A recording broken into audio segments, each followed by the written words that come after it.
ومن يفعل ذلك فأولئك هم الخاسرون وأنفقوا مما رزقناكم من قبل أن يأتي أحدكم الموت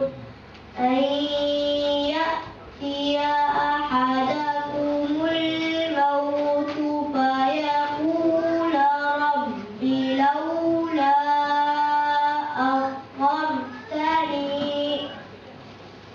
لولا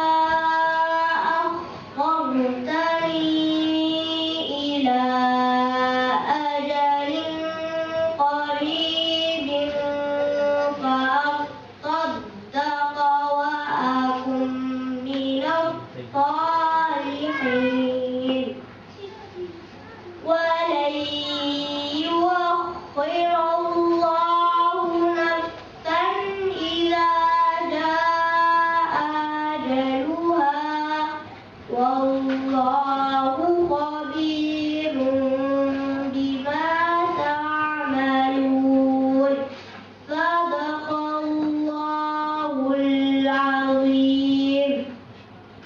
بسم الله الرحمن الرحيم. الحمد لله رب العالمين والصلاة والسلام على أشرف الأنبياء وسيد المرسلين محمد وعلى آله وصحبه ومن تبعهم بإحسان إلى يوم الدين. இந்த அமர்வை ஒன்று கூடலை பல சிரமங்களுக்கு மத்தியிலே ஏற்பாடு செய்த எனது அன்புக்கும் மதிப்புக்கும் உரிய இஸ்லாமிய சகோதரர்களே, இந்த விடுமுறை பயணத்தை ஒழுங்கு செய்த மதிப்புக்குரிய இஸ்லாமிய சகோதரர்களே, இங்கு வருகை தந்திருக்கின்ற எனது அன்புக்கும் மதிப்புக்கும் உரிய சகோதரர்களே, சகோதரிகளே, அஸ்ஸலாமு அலைக்கும் வரஹ்மத்துல்லாஹி வபரகாத்துஹு.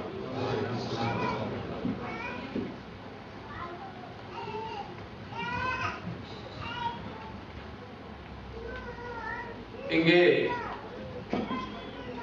5 நிலைகள் வருவதற்கு முன்னால் 5ஐ பயன்படுத்திக் கொள்ளுங்கள் என்ற பொருளிலே தலைப்பிலே சில கருத்துக்களை உங்களோடு பகிர்ந்து கொள்ளுமாறு நான் வேண்டப்பட்டிருக்கின்றேன். மதிப்புக்குரிய சகோதரர்களே, சகோதரிகளே, அல் குர்ஆனிலே ஒரு சிறிய சூரா இருக்கிறது. ஓரிரண்டு வசனங்களை கொண்டிருக்கின்ற அந்த சூராவை பற்றி இமாமுனா ஷாஃபிஈ ரஹ்மஹுல்லாஹ் அவர்கள் சொன்னார்கள், லவ் ததப்பர الناس هذه السورة لكفتهم. மனிதர்கள் இந்த ஒரு சூராவை படித்து இந்த ஒரு சூரா சொல்லுகின்ற கருத்தை மாத்திரம் புரிந்து கொண்டாலே அதுவே அவர்களுக்கு வழிகாட்டுவதற்கு போதுமானதாக இருக்கும். லவ்லம் யுன்சிலில்லாஹு இல்லா ஹாதிஹி சூரா லகஃபத்துஹும். அல்லாஹ் இந்த ஒரு சூராவை மாத்திரம் இறக்கி இருந்தால் கூட மனிதர்களுக்கு வழிகாட்டுவதற்கு இந்த ஒரு சூராவை போதுமானதாக இருக்கும் என்று இமாம் ஷாஃபி ரஹ்மஹுல்லாஹ் அவர்கள் சொன்னார்கள். அந்த சூரா தான் சூரத்துல் அஸ்ர் என்று வழங்கப்படுகின்ற சிறிய ஒரு அல் குர்ஆன் அத்தியாயம். வல் அஸ்ரி இன்னல் இன்சான லஃபீ ஹுஸ்ர் இல்ல அல்லதீன ஆமனூ வஅமிலுஸ் ஸாலிஹாத் வதவாஸவ் பில் ஹக்கி வதவாஸவ் பிஸ் ஸப்ர். காலத்தின் மீது சத்தியமாக, நேரத்தின் மீது சத்தியமாக என்று இந்த சூரா ஆரம்பிக்கிறது. காலம், நேரம், நாம் பெற்றிருக்கிற இந்த ஆயுள், இந்த லைஃப் டைம் எந்த அளவு தூரம் பெருமதியானது, முக்கியத்துவம் வாய்ந்தது என்பதை எங்களுக்கு எமக்கு உணர்த்துவதற்காக அல்லாஹ் காலத்தின் மீது சத்தியம் செய்கிறான். ரப்புல் ஆலமீன் அல்லாஹ் காலத்தின் மீது சத்தியம் செய்கிற அளவுக்கு காலமும் நேரமும் மிகவும் முக்கியத்துவம் வாய்ந்தது. மனிதன் என்றாலே அவன் பெற்றிருக்கிற ஆயுள் தான். மனிதன் என்றாலே அவன் பெற்றிருக்கிற அந்த நேரம் தான் என்று சொன்னால் பிழையாக மாட்டார். மதிப்புக்குரிய சகோதரர்களே, பொதுவாக உலகிலே டைம் இஸ் கோல்ட் என்று சொல்வார். நீங்கள் டைம் இஸ் மணி என்று சொல்பவர். டைம் இஸ் கோல்ட் என்று சொன்னால் அது பிழையானதல்ல. டைம் இஸ் மணி என்று சொன்னாலும் அதனை நாங்கள் மறுப்பதற்கு இல்லை. இஸ்லாத்துடைய பார்வையில் டைம் என்பது வெறும் கோல்ட் அல்ல, மணி அல்ல. Time is life. நாம் பெற்றிருக்கிற நேரம் இருக்கிறது, காலம் இருக்கிறது, இந்த ஆயுள் இருக்கிறது, இதுதான் நமது முழு வாழ்வு. எனவேதான் இமாமுனா ஹஸனுல் பஸரி ரஹ்மத்துல்லாஹ் அவர்கள் ஒரு சந்தர்ப்பத்திலே சொன்னார்கள், ஓ மனிதனே நீ யார் தெரியுமா? ஓ மனிதனே நீ யார் தெரியுமா? நீ சில நாட்களின் தொகுதி. உனக்கென்று தரப்பட்டிருக்கிற நாட்கள் முடிவடைகிற போது நீயும் முடிவடைந்து விடுவாய். ஒரு மனிதருக்கு ஒரு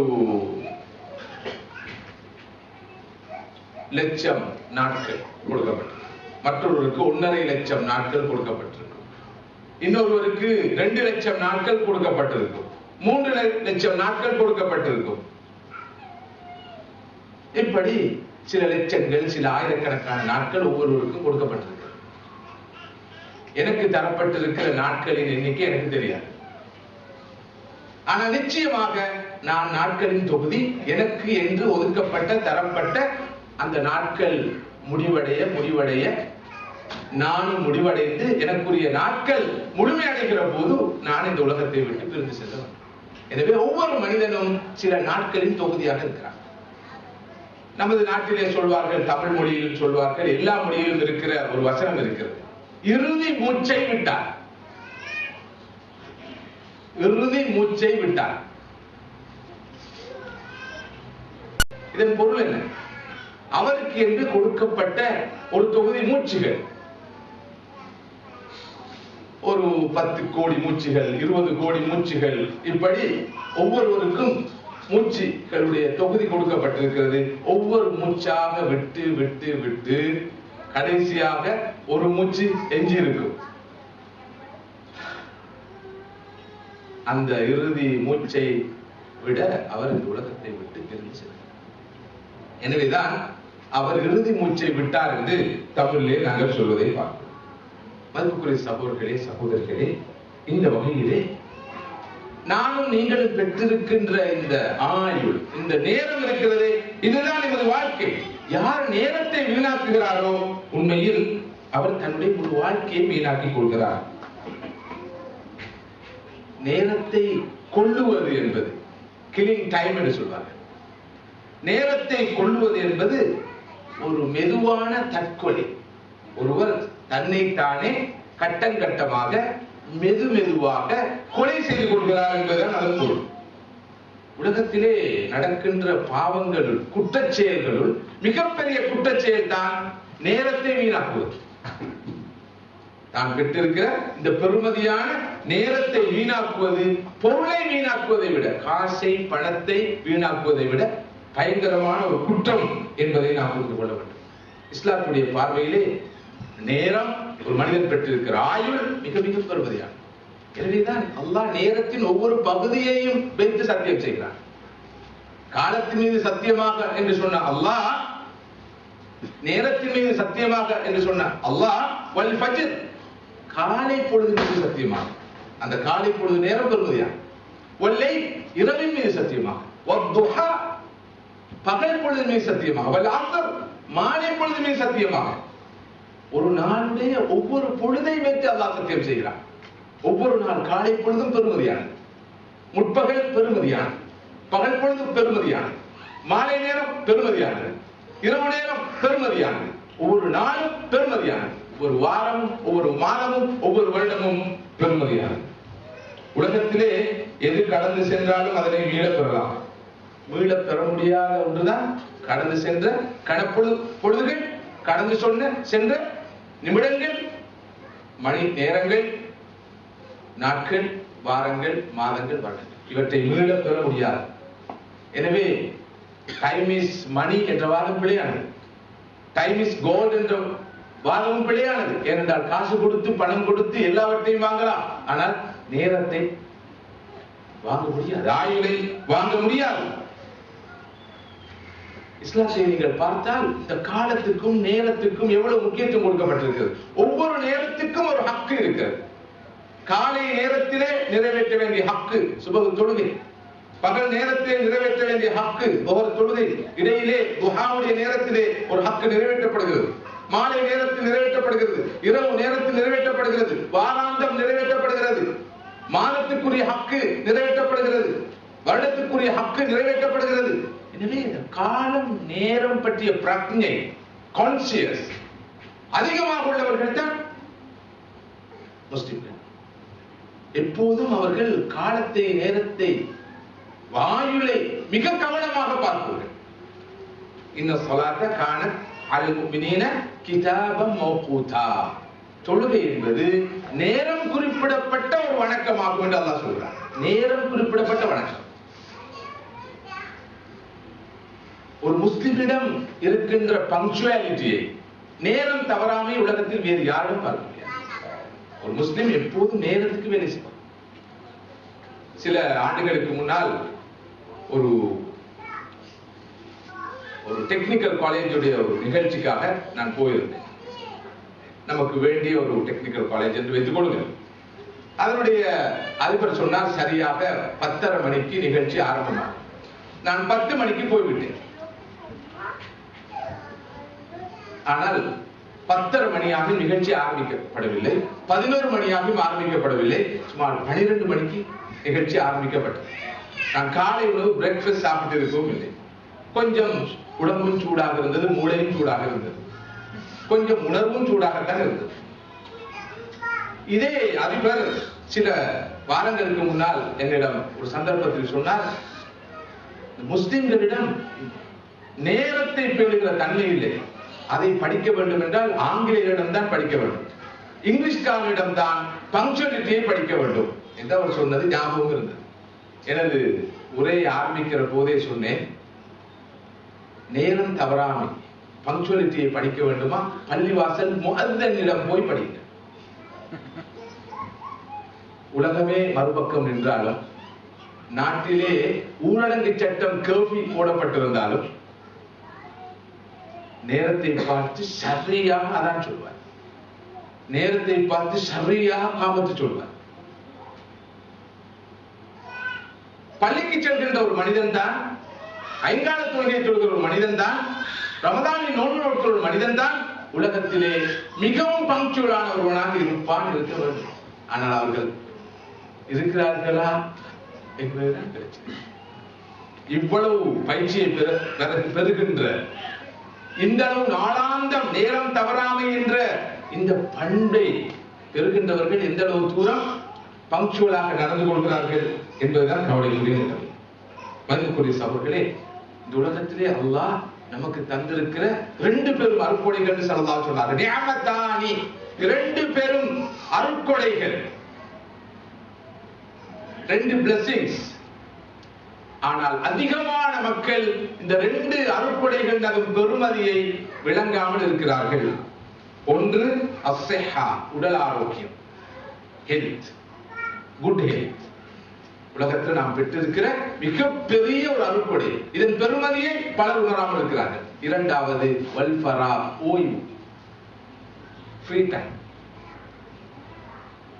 ஸல்லல்லாஹு அலைஹி சொன்னார்கள், 2 பெரும் நிஅமத்துகள், இந்த 2 நிஅமத்துகள் அதன் பெருமதியை அதிகமான மக்கள் விளங்காமல் இருக்கிறார்கள். ஒன்று உடல் ஆரோக்கியம், இரண்டாவது ஓய்வு, அதாவது நேரத்தின் பெருமதி. ஓய்வாக இருத்தல் என்றால் கருத்து என்ன? உண்மையில் ஒரு புத்திசாலியான மனிதன் ஓய்வாக இருக்க மாட்டான். ஓய்வு என்பது ஒரு வேலை செய்து கொண்டிருக்கிற போது களைப்பு வந்தால் அதை விட்டு இன்னொரு வேலை செய்வது, அதான் ஓய்வு. சும்மா இருப்பது நிச்சயமாக பைத்தியக்காரனுடைய வேலையாக. ஒருவர் நான் சும்மா இருக்கிறேன், போன் எடுத்து அஸ்ஸலாமு அலைக்கும் வலைக்கும் அஸ்ஸலாம், என்ன செய்து இருக்கிறோம், என்ன ஏன் இந்த போன் எடுத்தீங்க, கோல் எடுத்தீங்க, சும்மா எடுத்து என்ன விசேஷங்கள் ஏதாவது சொல்லுங்கள், என்ன நடப்பு. அதாவது இவருக்கு இப்ப ஓய்வாக இருக்கிறார், நேரத்தை குறை செய்கிறார். ஒரு புத்திசாலி, அது குறிப்பாக ஒரு மூமின், அவருடைய ஆயுளில் ஒரு கணப்பொழுது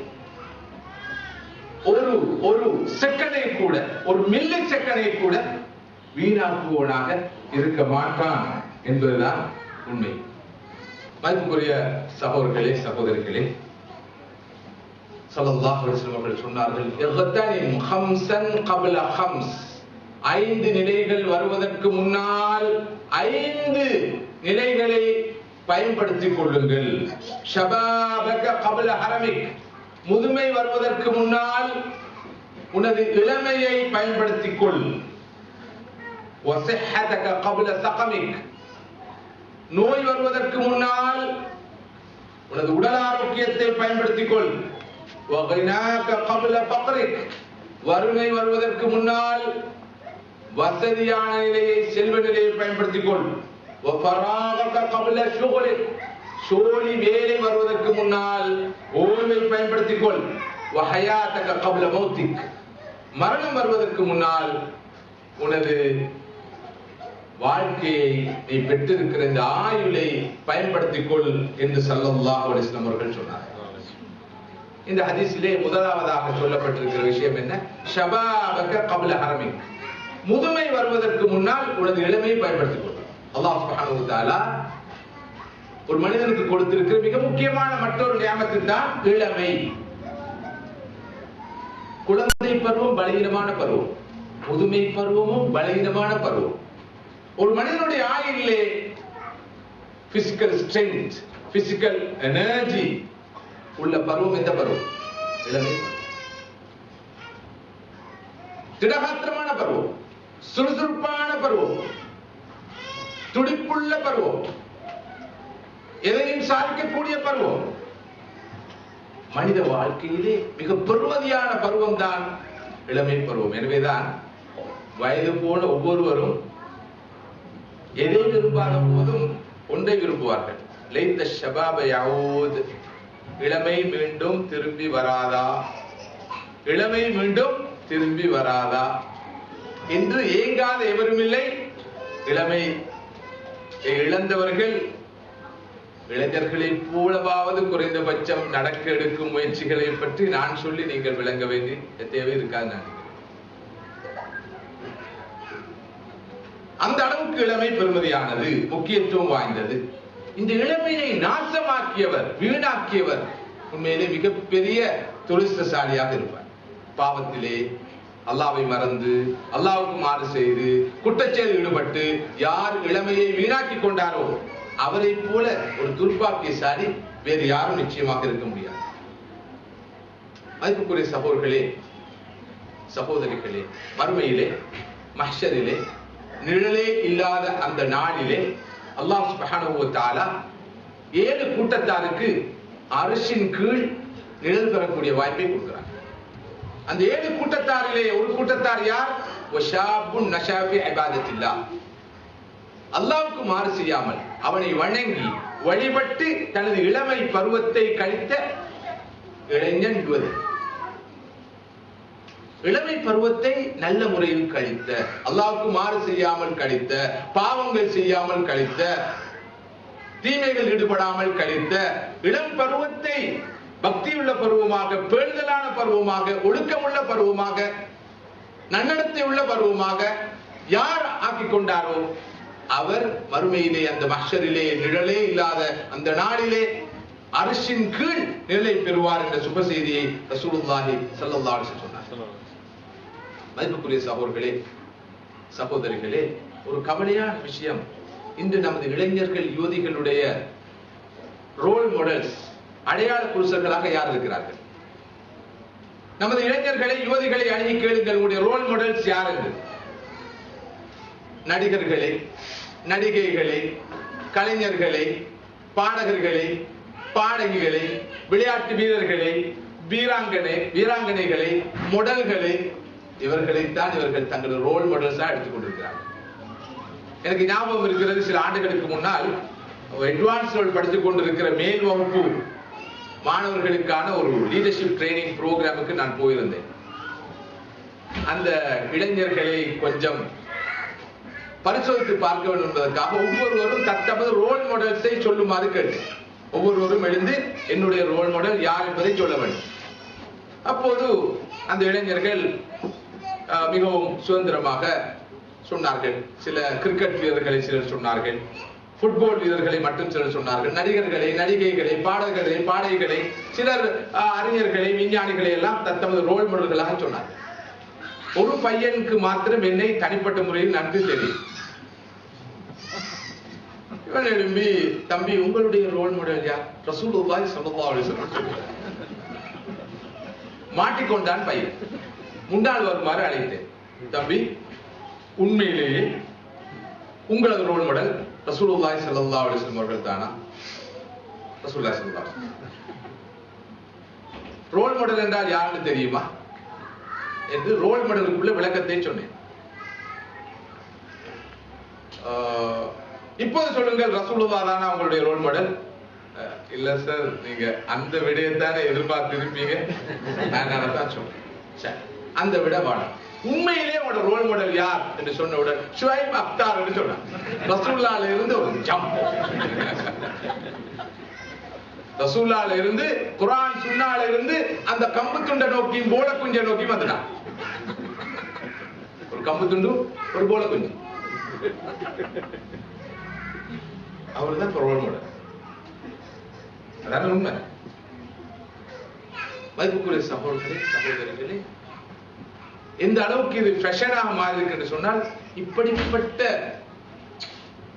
கீழ்மட்ட, சாதாரணமட்ட, எந்த வகையிலும் அடையாள புருஷர்களாக எடுத்துக்கொள்ள முடியாதவர்கள் தான் அடையாள புருஷர்களாக மாறியிருக்கிறார்கள்.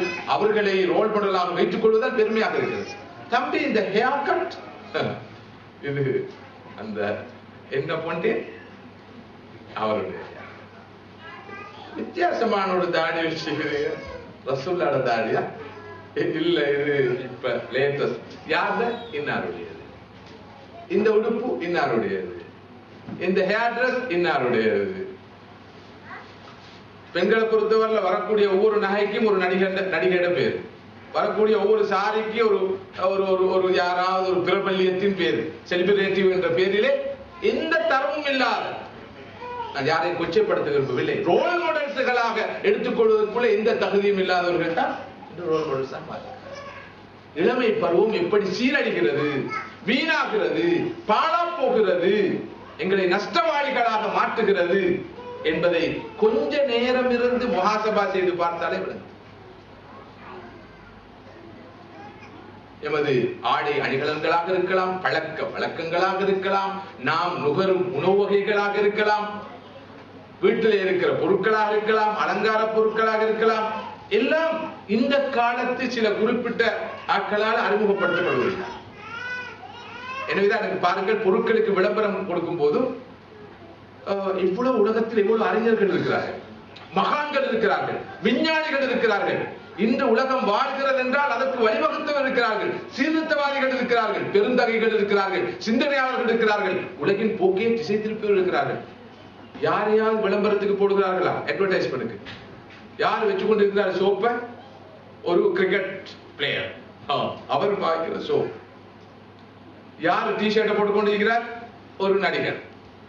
யார் சாரியை விட்டுக் கொண்டிருக்கிறது? ஒரு நடிகை. யார் அந்த ஸ்பெக்ஸை போட்டுக் கொண்டிருக்கிறது? ஒரு பாடகர், ஒரு பாடகி. ஏனென்றால் மார்க்கெட்டிங் செய்பவர்களுக்கு நன்கு தெரியும் மனிதனுடைய டேஸ்ட்.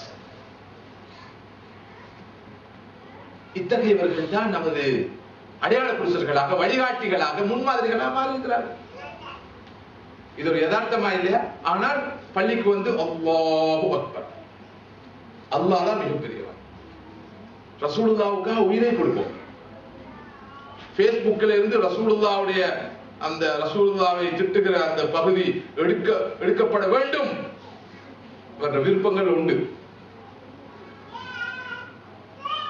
ஆனால் அவருடைய அன்றாட வாழ்க்கையை பார்த்தால் ஆணோ பெண்ணோ இளைஞனோ யுவதியோ அவர்களுடைய டேஸ்ட் எப்படி இருக்கிறது, அவருடைய விருப்பு வெறுப்பு எப்படி இருக்கிறது, அவருடைய ஆர்வம் எங்க இருக்கிறது, ஈடுபாடு எங்க இருக்கிறது என்று பார்த்தால் உண்மையில் ரசூலுல்லாஹி ஸல்லல்லாஹு அலைஹி வஸல்லம் அவர்களை கேவலப்படுத்துவதாகத்தான் அவருடைய வாழ்க்கையை போக்கி இருப்பதை நாங்கள் பார்க்கிறோம்.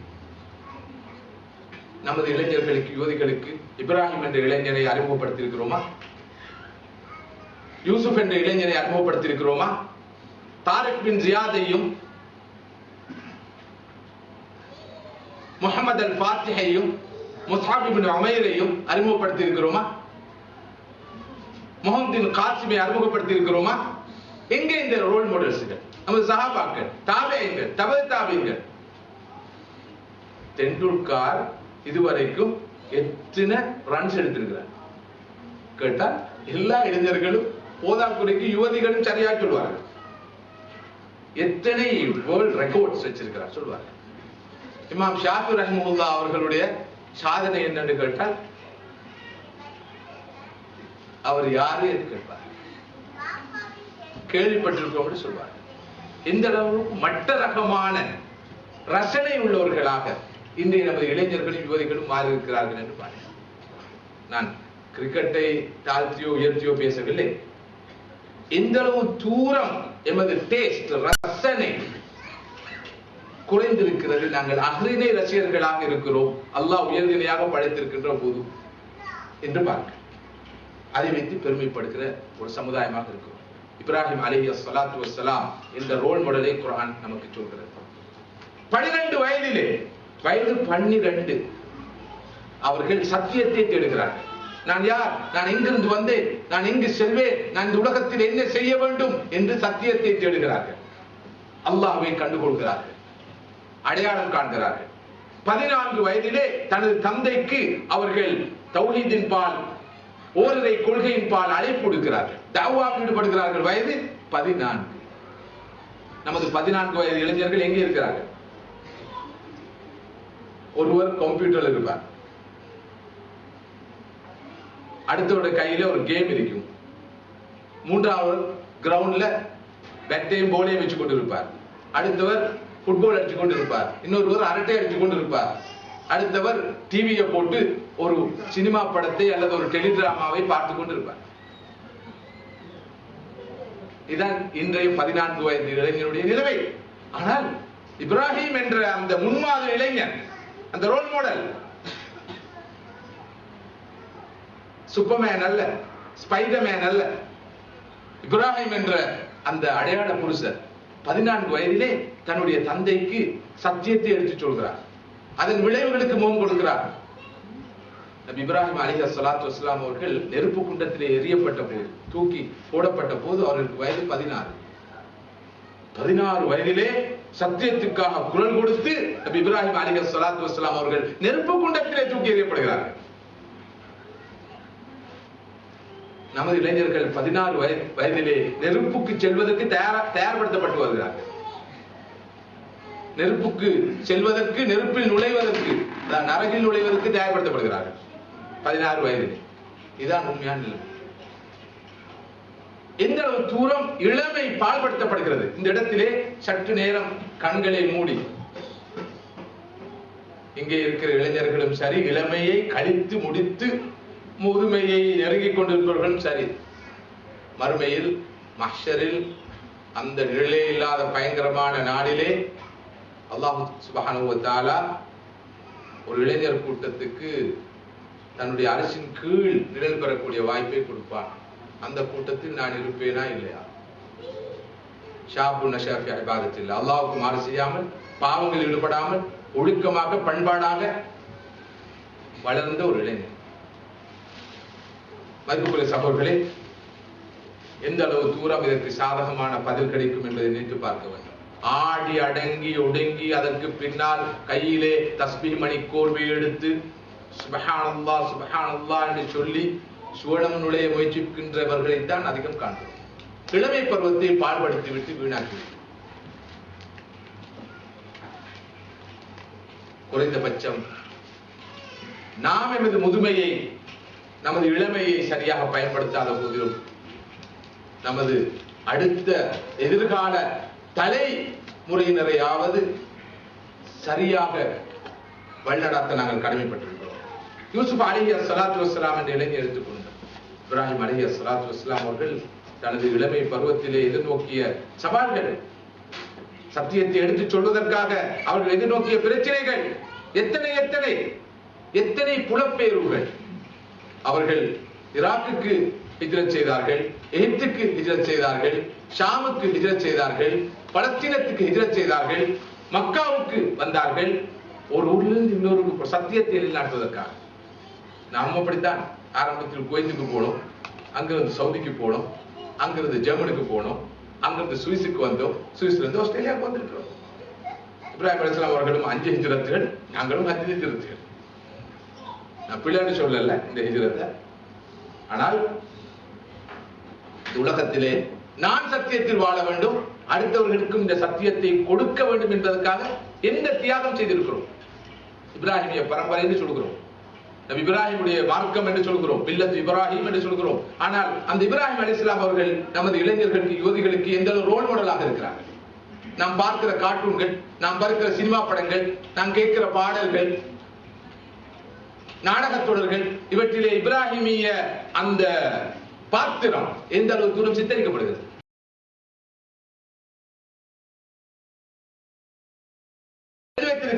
அவருக்கு சொல்லிக் கொடுத்திருக்கிறோம். யூசுப் என்ற இளைஞனை பற்றி குர்ஆன் சொல்கிறது. ஒரு தனி சூறாவை இறக்கி இருக்கிறது. யூசுப் என்ற இளைஞன் வீட்டில் இருக்கிற போது தன்னுடைய சகோதரர்களால் வஞ்சிக்கப்படுகிறார், கிணற்றில் தூக்கி எறியப்படுகிறார், பிறகு அடிமையாக விற்கப்படுகிறார். பிறகு தான் எந்த வீட்டில் வளர்ந்தாரோ அந்த வீட்டில் இருக்கிற ஒரு பெண்ணினால் பிழையான நடத்தைக்கு அழைக்கப்படுகிறார். பிறகு குற்றவாளியாக இல்லாமல் இருக்கிற நிலையிலேயே அவருடைய கற்புக்கு களங்கம் கற்பிக்கப்பட்டு சிறைவாசம் அனுபவிக்கிறார். ஆனால் யூசுப் இறுதி வரைக்கும் கொண்ட கொள்கையில் உறுதியாக இருந்தார். ஜாஹிலிய சூழலிலே, தனக்கு எதிரான சூழலிலே, அனாச்சாரங்கள் மறைந்த ஒரு சூழலிலே, கவர்ச்சி மிகுந்த ஒரு சூழலிலே,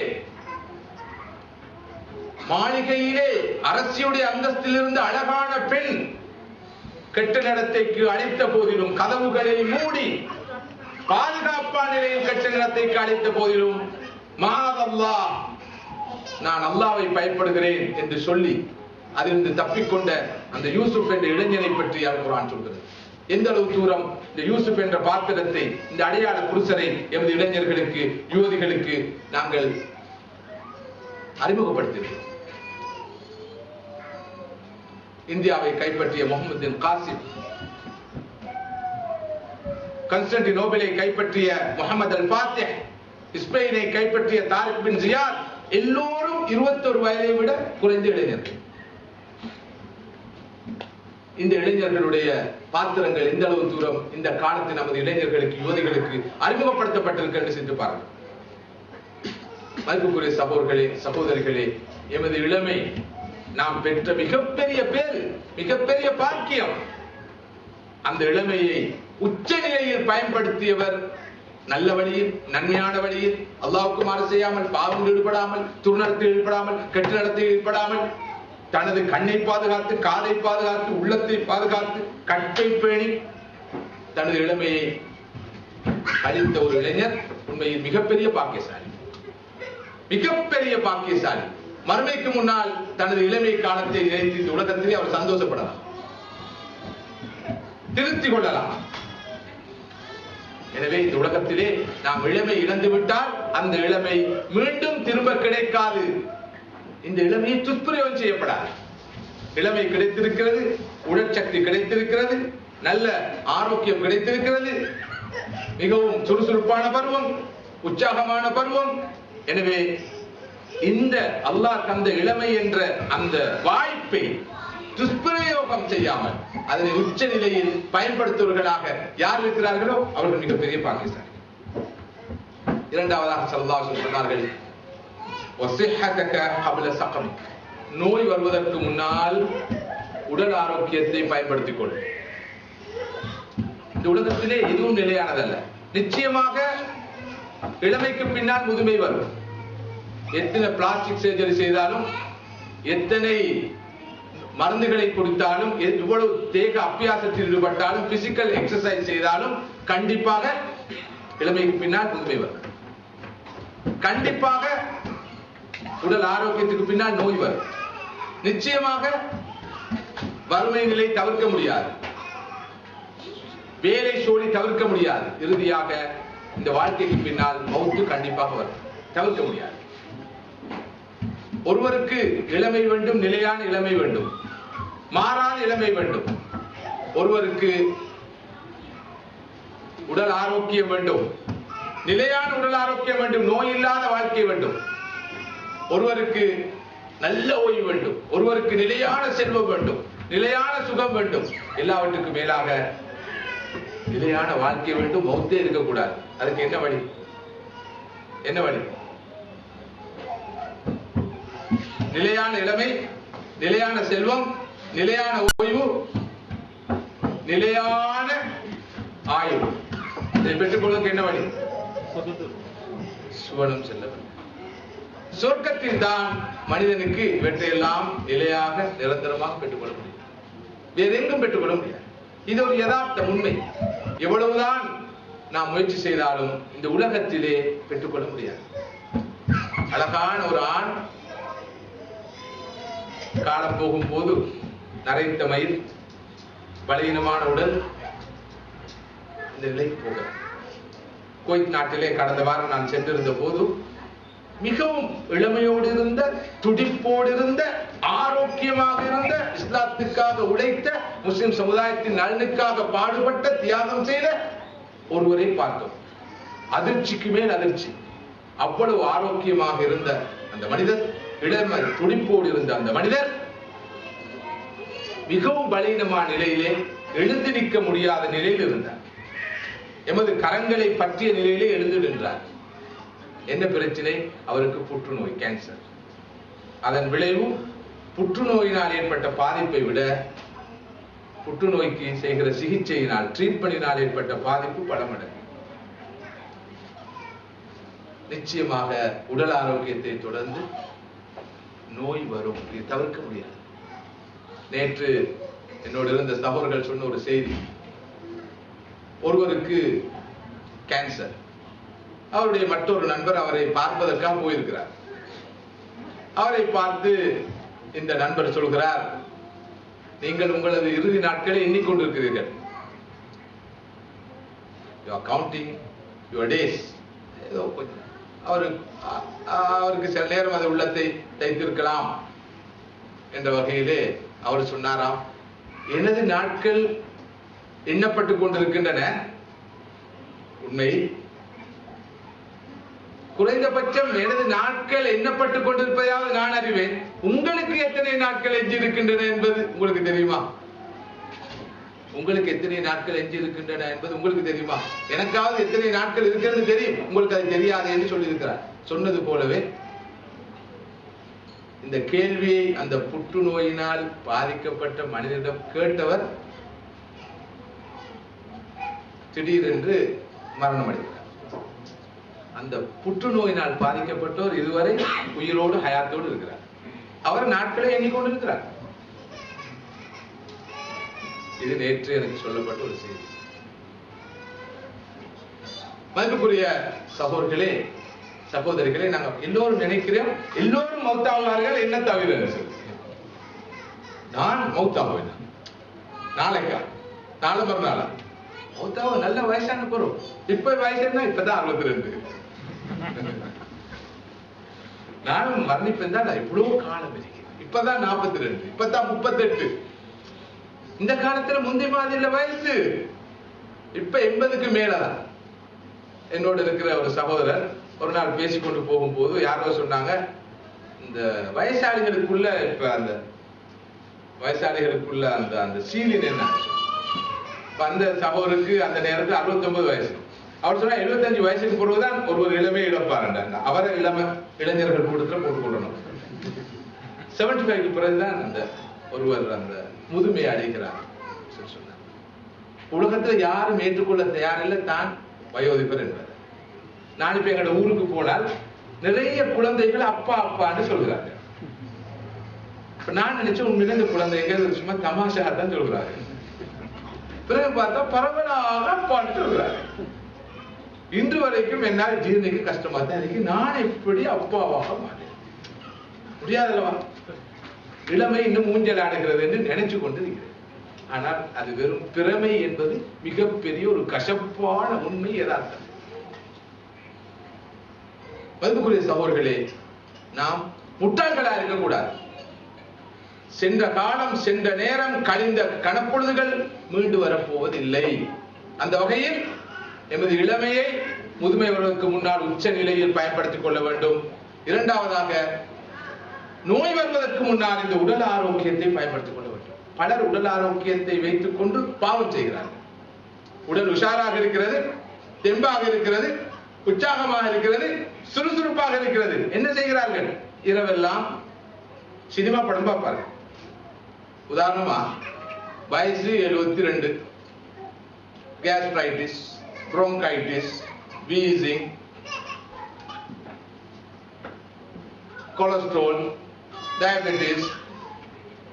என்ன இது எங்களுக்கு இருக்கிற நோய்கள், அதனால கொஞ்சம் நல்லா சொல்லிக் கொண்டு போகக்கூடியதா இருக்கு. இதெல்லாம் வந்த ஒரு மனிதன் இரவெல்லாம் விழிச்சு சினிமா படம் பார்த்து கொண்டு இருப்பானா? அவன் மருந்தை குடிச்சு போட்டு அப்படியே சாய்வான். உடல் ஆரோக்கியம் இருக்கிற காலத்தில் ஒரு மனிதன் அந்த உடல் ஆரோக்கியத்தை பயன்படுத்திக் கொள்ளும். முதுமை வந்ததுக்கு பின்னால கையில தஸ்பீ மணி எடுக்க வேணுமா, தஹஜ்ஜத் தொழுவுண்டு ஆசை, கியாமுல் லைல் போன்ற ஆசை, திக்ர் செய்யணும்னு ஆசை, குர்ஆன் ஓதுண்டு ஆசை, பள்ளிக்கு நடந்து போகணும்னு ஆசை, முதல் சப்புல நின்று தொழுவுண்டு ஆசை. அணையல. அல்லாஹ் அதுக்கான வாய்ப்பை தந்திருந்தான், இளமையை தந்திருந்தான், உடல் ஆரோக்கியத்தை தந்திருந்தான். அதை துஷ்பிரயோகம் செய்தோம். இது வயசு போனதுக்கு பின்னால ஒரு உம்ராக்கு போயிட்டு வந்து, ஒரு ஹஜ்ஜுக்கு போயிட்டு வந்து, ஒரு குஞ்சு தாடியை வச்சு தலையில தொப்பி குஞ்சோடைய போட்டுக்கொண்டு, இப்ப யாருக்காவது சொல்ல, ஸ்ரீதேவி இந்த பள்ளியில கொண்டு போய் கொஞ்சம் விடுங்களே, ஸ்ரீதேவி கொஞ்சம் ஹெல்ப் பண்ணுங்கிற, அந்த சேர் ஒன்று கொண்டு வாங்க. கடைசி காலத்தில் அவர் இளம காலத்திலேயும் ஆக்களுக்கு தொந்தரவு, முதுமையான பிறகு ஆக்களுக்கு தொந்தரவு. தலையில் எவ்வளவு பெரிய துர்ப்பாக்கியசாலி, நஷ்டவாளி என்று சிந்திப்பாங்க. எனது இளமை காலத்தில் நான் இந்த அமல்களை எல்லாம் செய்திருக்க கூடாதா? நான் ஆரோக்கியமாக இருந்த போது இந்த நற்காரியங்கள் ஈடுபட்டிருக்க கூடாதா என்று கைசேதப்படுகிற நிலை யாருக்கும் வந்துவிடக் கூடாது. அதுதான் பயங்கரமான கைசேதம், மிக மோசமான கைசேதம். உடல் ஆரோக்கியம் உங்களுக்கு இருக்கிறதா சகோதரர்களே, சகோதரிகளே? இளமை இருக்கிறதா உங்களுக்கு சகோதரர்களே, சகோதரிகளே? உச்ச நிலையில் நன்மைக்காக ஒவ்வொரு கணப்பொழுதையும் பயன்படுத்துங்க. உச்ச நிலையில் பயன்படுத்துங்க. நோய் வந்ததற்கு பின்னால் தான் உடல் ஆரோக்கியத்தின் அருமை விளங்கும்.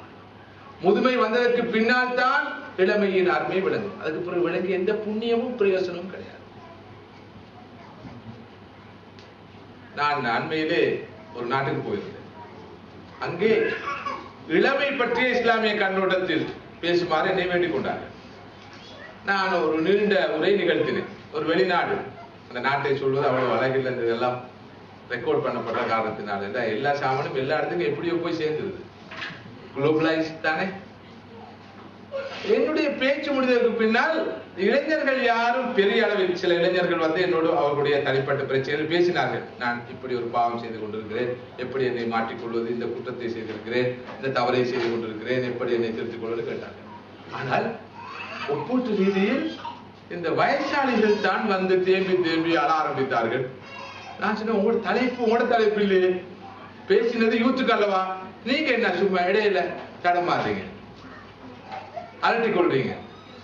இல்ல, எங்களுடைய இளம காலத்தை நினைச்சுதான் நாங்க கொஞ்சம் வேதனைப்பட்டோம், கவலைப்பட்டோம். அல்லாஹ் தஆலா எங்களை கபூல் செய்யணும், துஆ செஞ்சுக்கோங்க. சிலர் வந்து கேட்டாங்க, இப்ப செய்யற அமல்கள் அல்லாஹ் கபூல் செய்வான் தானே? அவருக்கு சந்தேகம் வந்து திடீர்னு, இப்ப முதுமை பருவத்துல செய்யற அமல்கள் அல்லாஹ் கபூல் செய்வான் தானே என்று கேட்ட போது, நிச்சயமா அல்லாஹ் தஆலா கபூல் செய்வான். அவருடைய அமல்கள் கபூல் செய்யப்பட்டதா என் அமல்கள் கபூல் ஆகும். அவர் மட்டுமல்ல, முதியவர். மதிப்புக்குரிய சகோதரர்களே, சகோதரிகளே, இந்த கை சேதம் வரக்கூடாது. சம்பாதிக்கவில்லையே, காசு தேடவில்லையே, வீடு கட்டவில்லையே, உலகத்தில் இதை செய்யவில்லையே, அதை செய்யவில்லையே என்ற கை சேதத்தை விட இளமையை பாழ்படுத்தி விட்டோமே, வீணாக்கி விட்டோமே அல்லாஹ்வுக்கு மாறு செய்து விட்டோமே, பாவங்கள் செய்து விட்டோமே, உடல் ஆரோக்கியம் இருந்த போது அந்த உடல் ஆரோக்கியத்தை துஷ்பிரயோகம் செய்து விட்டோமே என்ற கவலை கைசேதம் ஒருவருக்கு வரக்கூடாது. அல்லாஹ் சுப்ஹானஹு வ தஆலா அதிலிருந்து அனைவரையும் காப்பாற்றும். மதிப்புக்குரிய சகோதரர்களே, சகோதரிகளே, அடுத்ததாக வகினாக கபல ஃபக்ரிக், வறுமை வருவதற்கு முன்னால் செல்வ நிலையை பயன்படுத்திக் கொள்ளுங்கள். உங்களிடம் காசு இருக்கிறதா, பணம் இருக்கிறதா, பட்டம் இருக்கிறதா, பதவி இருக்கிறதா, ஒரு ஆற்றல் இருக்கிறதா, ஒரு திறமை இருக்கிறதா, ஒரு செல்வாக்கு இருக்கிறதா, ஒரு இன்ஃப்ளூயன்ஸ் இருக்கிறதா, ஒரு போஸ்ட் இருக்கிறதா, அதனை உச்ச நிலையில் பயன்படுத்திக் கொள்ளுங்கள். எப்படி பயன்படுத்துறது? அதனை வைத்து அடுத்தவர்களுக்கு என்ன செய்ய முடியுமோ அதனை செய்யுங்கள். பிறகு வறுமை வந்ததற்கு முன்னால் கவலைப்படாமல், பணம் இருந்த போது மனம் இருக்கவில்லை, இப்போது மனம் இருக்கிறது ஆனால் கையில் பணம் இல்லை. கல்லை கண்டான் நாயை காணவில்லை, நாயை கண்டான் கல்லை காணவில்லை. இந்துக்கள் அதற்கு வேறு தத்துவார்த்தமான விளக்கத்தை சொல்வார்கள். இதே போல மனம் இருந்த போது பணம் இருக்கவில்லை, பணம் இருந்த போது மனம் இருக்கவில்லை என்ற கை செய்து நமக்கு வந்துவிடக்கூடாது. குறிப்பாக இந்த நாட்டில் வாழ்கிற நீங்கள், மூன்றாம் உலக நாடுகளில் இருந்து வந்த நீங்கள், அல்லாஹ்வுடைய அருளினாலே ஒரு முதலாம் உலக நாட்டிலே வாழும் பேற்றை பெற்றிருக்கிறீர்கள். இது அல்லாஹ்வுடைய அருள். ஒவ்வொரு அருளும் அமானிதம், ஒவ்வொரு அருளும் அமானிதம். இளமை ஒரு அருள், அது ஒரு அமானிதம். அறிவு ஒரு அருள், அது ஒரு அமானிதம். செல்வம் ஒரு அருள், அது அமானிதம். உடல் ஆரோக்கியம் ஒரு அருள், அது அமானிதம். இந்த நாட்டுக்கு வந்து குடியேற கிடைத்தமே ஒரு அருள், நிச்சயமாக ஒரு அமானிதம். இந்த அமானத்தை பற்றி விசாரிக்கப்படுவோம். அருள்கள் அதிகரிக்கிற அளவுக்கு பொறுப்புகள் அதிகம், அருள்கள் குறைகிற அளவுக்கு பொறுப்புகள் குறைவு.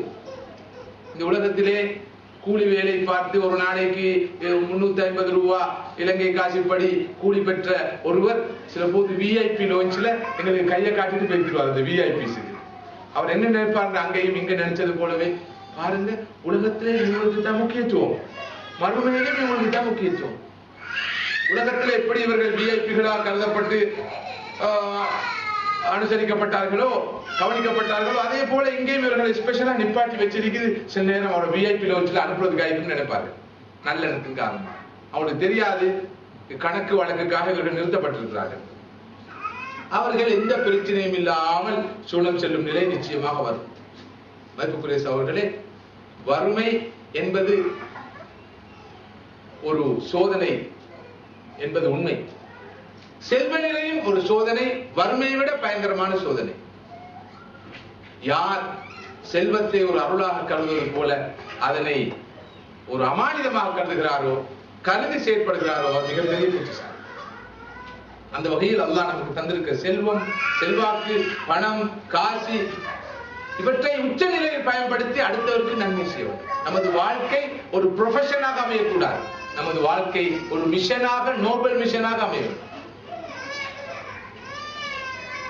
இந்த பார்வை வர வேண்டும்.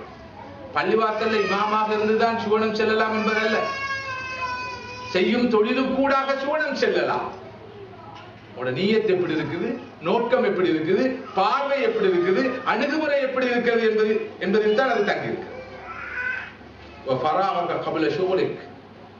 அடுத்ததாக சொல்லதான் சொன்னார்கள், வேலை வருவதற்கு முன்னால், சோழி வருவதற்கு முன்னால் ஓய்வை பயன்படுத்திக் கொள்ளுங்கள்.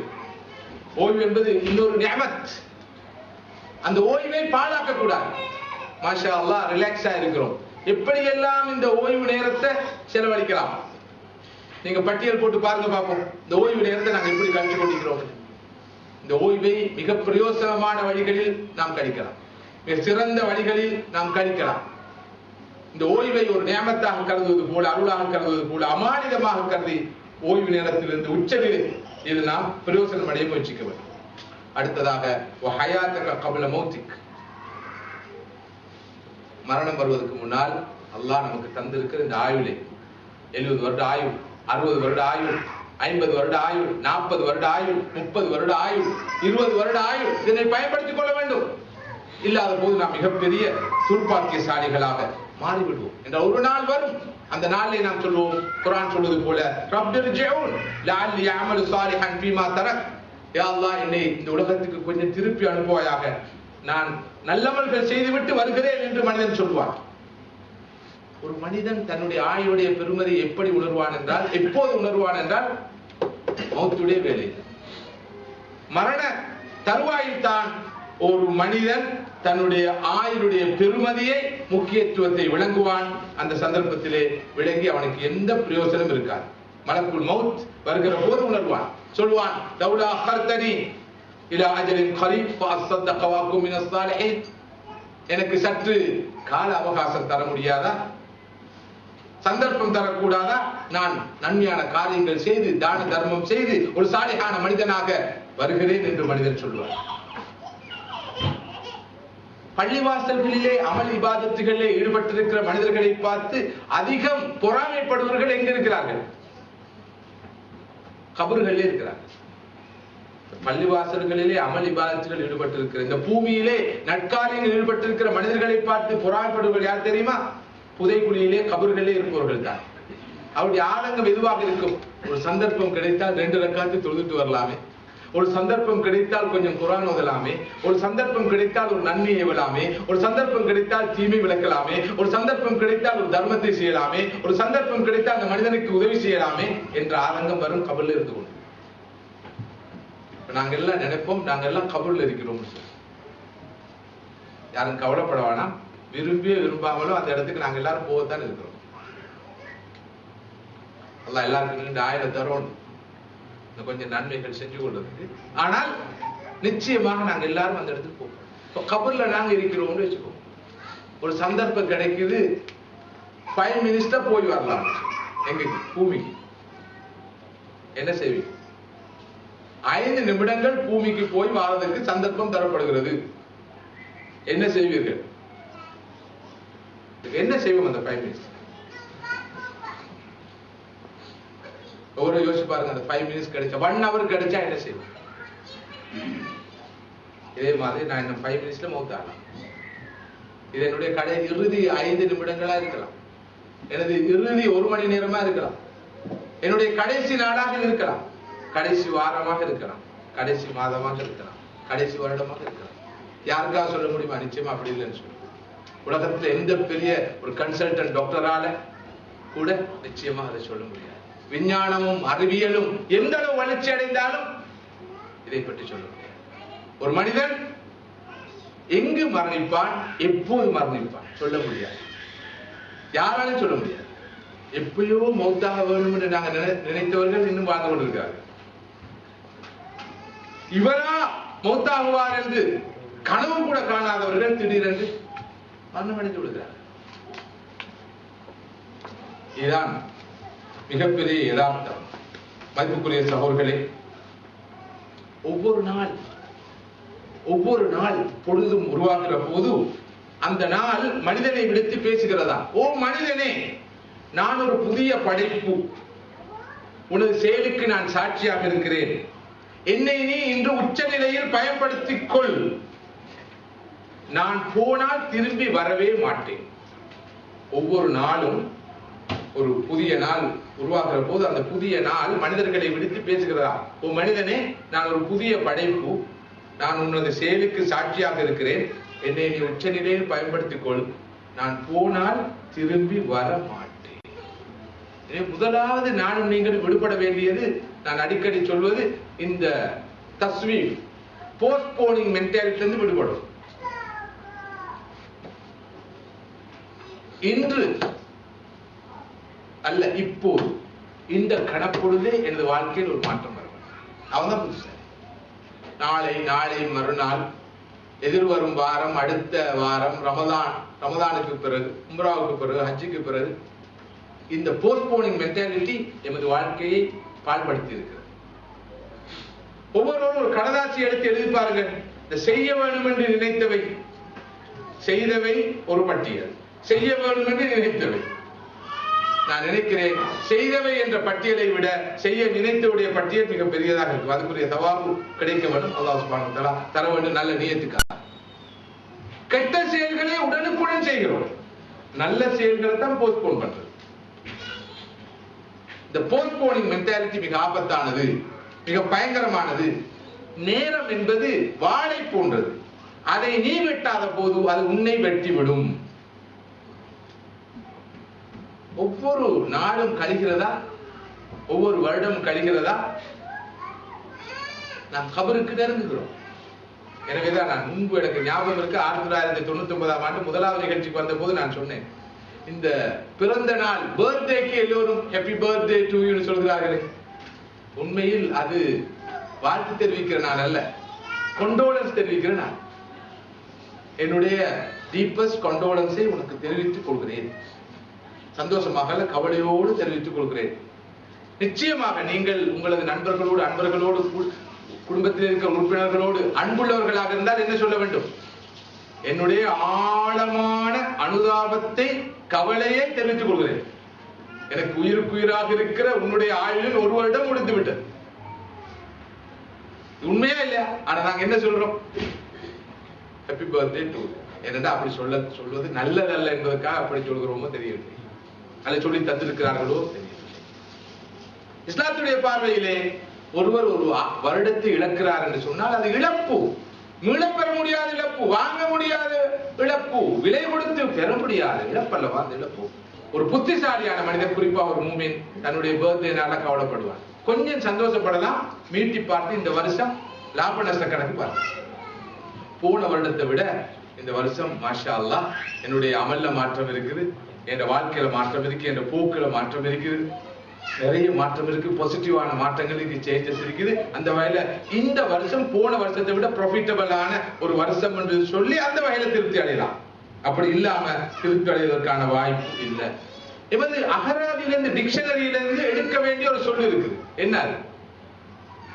எங்களோட வாழ்க்கையை நாங்க உச்சநிலையில பயன்படுத்த விரும்பினால் எமது அகராதியிலிருந்து, டிக்ஷனரியிலிருந்து ஒரு வேர்டை எடுக்க வேண்டி இருக்குது, நீக்க வேண்டி இருக்குது.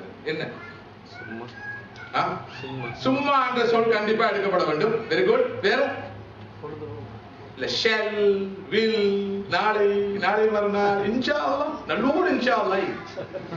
அப்ப இன்ஷா அல்லாஹ் ஒரு மாற்றத்தை கொண்டு இன்ஷா அல்லாஹ் என்ன தெரியும்? இன்ஷா அல்லாஹ்னா தெரியும். ஒருவர் சொன்னாராம், அப்ப இன்ஷா அல்லாஹ் நாங்க எல்லாரும் இந்த வேலையை செய்வோமா? இன்ஷா அல்லாஹ். இன்ஷா அல்லாஹ்னு சொல்ல வேணும், செய்வோம்னு சொல்லுங்க. அவ சொன்ன செய்வோம் இன்ஷா அல்லாஹ். இன்ஷா அல்லாஹ் இல்ல, செய்வோம்னு சொல்லுங்க. அந்த அளவுக்கு இன்ஷா அல்லாஹ்னு சொன்னா நடக்காது என்ற நம்பிக்கை. லா ஹவ்ல வலா குவத்த இல்லா பில்லாஹ். அன்புக்குரிய சகோதரர்களே, சகோதரிகளே, எமது வாழ்க்கையிலிருந்து அதை போடும்.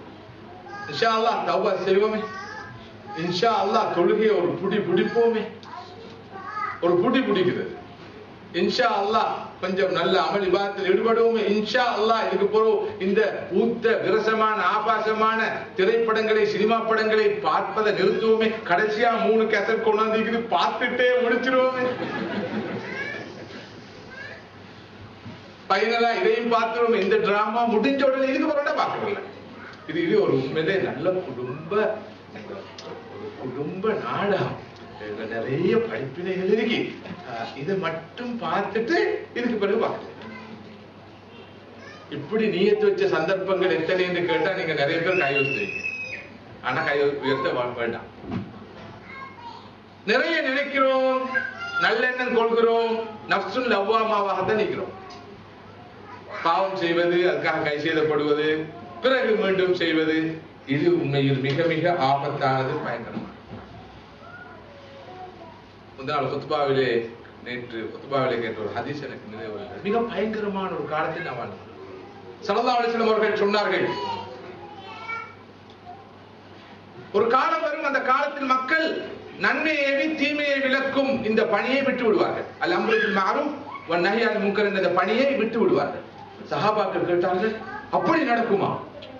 தவ்வாவை விட்டு விடுகிற காலம், நன்மை ஏவி தீமையை விளக்குகிற இந்த காலம் வருமா என்று கேட்டார்கள். ஸல்லல்லாஹு சொன்னார்கள், அதை விட மோசமான காலம் வரும்.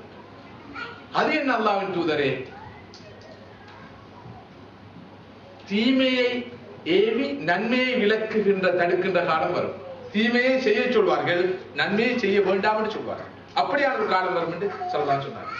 அப்படி ஒரு காலம் வருமா அல்லாஹ்வின் தூதரே என்று கேட்ட போது ஸல்லல்லாஹு அலைஹி வஸல்லம் அவர்கள் அதை விட ஒரு மோசமான காலம் வரும் சொன்னார். அது எப்படிப்பட்ட காலம் அல்லாஹ்வின் தூதரே? நன்மையை தீமையாகவும் தீமையை நன்மையாகவும் மக்கள் நினைத்து அந்த வகையில் வாழ்கிற ஒரு காலம் வரும். பாவங்களை நன்மைன்னு சொல்லுவாங்க, நன்மைகளை பாவம் என்று சொல்கிற காலம் வரும். நாங்க பார்க்கிறோம் இல்லையா, எவ்வளவு பாவங்கள் இன்று எக்ஸெப்டட் நோம்ஸ் மாத்திரமல்ல, நல்ல நல்ல விஷயம் கட்டாயம் செய்யணும். நன்மைகள் தீமைகளாக பார்க்கப்படும்.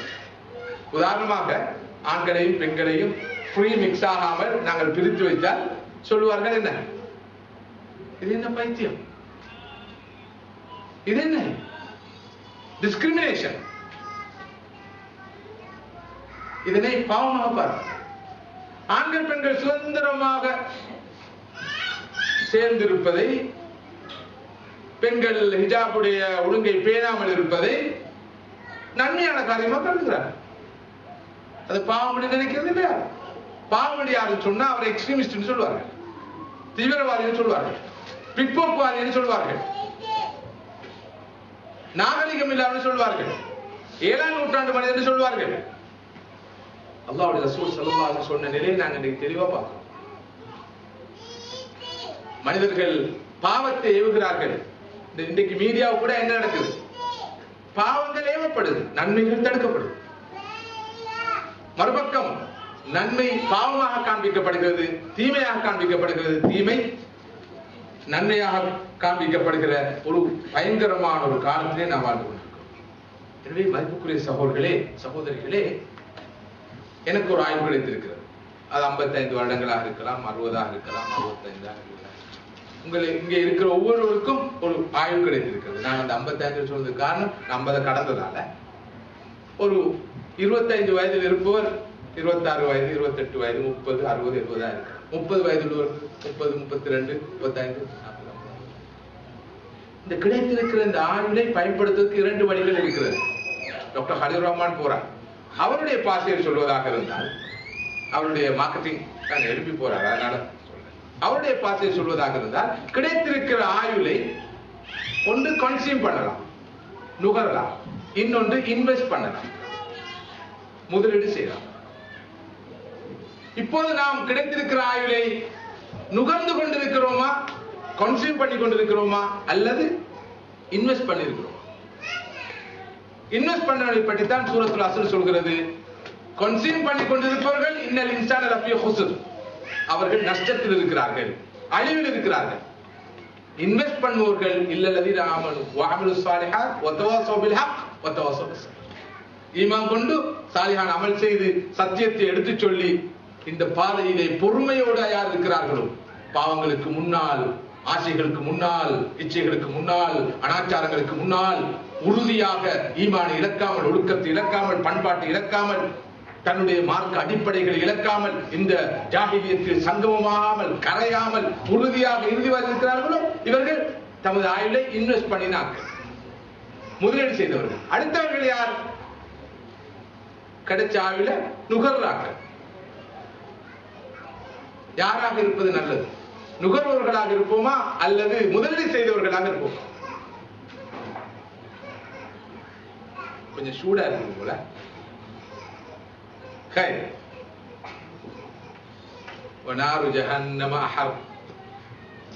நரகத்துடைய நெருப்பு இதைவிட கடுமையான சூடாக இருக்கும் குர்ஆன் சொல்லுது. அதை நினைச்சு கொஞ்சம் மதிப்புக்குரிய சகோதரர்களே சகோதரிகளே, ஒருவர் தன் வீட்டிலிருந்து வேலைக்கு போறார், ஃபேக்டரிக்கு போறார், கம்பெனிக்கு போறார், ஆபீஸுக்கு போறார், யூனிவர்சிட்டிக்கு போறார். அன்று மாலை அவர் வீட்டுக்கு திரும்பி வருவார் என்பதற்கு என்ன உத்தரவாதம்? ஆடை அணிந்து சென்ற ஒருவர் அன்று மாலை வீட்டுக்கு வந்து அவரே தன் ஆடையை களைவார் என்பதற்கு என்ன உத்தரவாதம்? அவர் களைவாரா? அவரை குளிப்பாட்டுபவர் அவருடைய ஆடையை களைவார்? இதற்கு என்ன உத்தரவாதம்? யாருக்காவது சொல்லிடுமா, நான் இன்று காலை போனால் மாலையில எனது ஆடையை நான் தான் வந்து களைவேன்? இல்லை, காலையில் செல்வார், ஆரோக்கியமா செல்வார், சுகமா செல்வார்.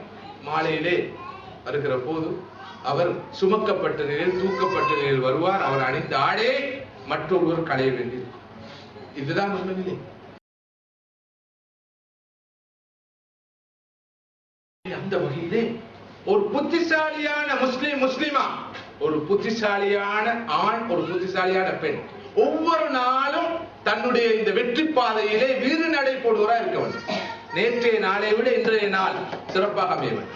இன்றைய நாளை விட நாளைய நாள் வெற்றிகரமாக அமைய வேண்டும். எனவேதான் நமது ஆரம்ப கால அறிஞர்கள் சொல்வார்கள், யாருடைய இன்றைய நாள் நேற்றைய நாளை போல் இருக்கிறதோ அவர் நஷ்டவாளி. யாருடைய இன்றைய நாள் நேற்றைய நாளை விட மோசமாக இருக்கிறதோ அவர் சபிக்கப்பட்டவர். யாருடைய இன்றைய நாள் நேற்றைய நாளை போல் இருக்குது, ஒரு மாற்றம் இல்லை, நோ சேஞ்ச், அவர் உண்மையிலே மிகப்பெரிய நஷ்டவாளி. யாருடைய இன்றைய நாள் நேற்றைய நாளை விட மோசமாக இருக்கிறதோ அவர் லானத் செய்யப்பட்டவர். நேற்று பரதான தொழுகைகளையும் தொழுது சுண்ணத்தான தொழுகைகளையும் தொழுதார், இன்று பருதுகளை மாட்டும் தொழுகிறார், சுண்ணத்தை விட்டுட்டார். நேற்று சிறுபாவங்கள் மட்டும் செய்தவர் இன்று பெரும்பாவங்களும் செய்கிறார். நேற்று வக்துக்கு தொழுதார், இப்ப வக்துக்கு போய் தொழுகிறார். இவர் மல்ஊன், சபிக்கப்பட்டவர் என்று ஆரம்ப கால அறிஞர்கள் சொல்கிறார்கள். எனவே ஒவ்வொரு நாளும் அதுக்கு முந்தைய நாளை விட சிறந்த நாளாக இருப்பதை நாம் உத்தரவாதப்படுத்த வேண்டும். இதற்கு என்ன வழி? இதற்கு சிறந்த வழி முஹாசபா. நான் அன்று எனது முதலாவது வகுப்பிலே சொன்ன விஷயம். முஹாசபா என்றால் என்ன? தஸ்கியத்து நஃப்ஸுக்குள்ள வழிகள் பல சொன்னோம். முஹாசபா சுய விசாரணை, self accountability, self assessment, self inquiry என்றெல்லாம் பல வார்த்தைகளை சொல்லாம நினைக்க பொருத்தமான வார்த்தையை எடுத்துக்கொடுங்க. சுய விசாரணை ஒவ்வொரு நாளும், ஒவ்வொரு வாரமும், ஒவ்வொரு மாதமும், ஒவ்வொரு வருடமும் நாம் எம்மை நாமே சுய விசாரணை செய்து கொள்ள வேண்டும். ஒரு நாள் கழிந்து விட்டது, எனது ஆயுளே ஒரு நாளை இழந்து விட்டேன், மீள வராத திரும்பி வராத நாள் இது, ஒரு வாரத்தை, ஒரு மாதத்தை, ஒரு வருடத்தை கழித்து விட்டேன். சுய விசாரணை செய்ய வேண்டும்.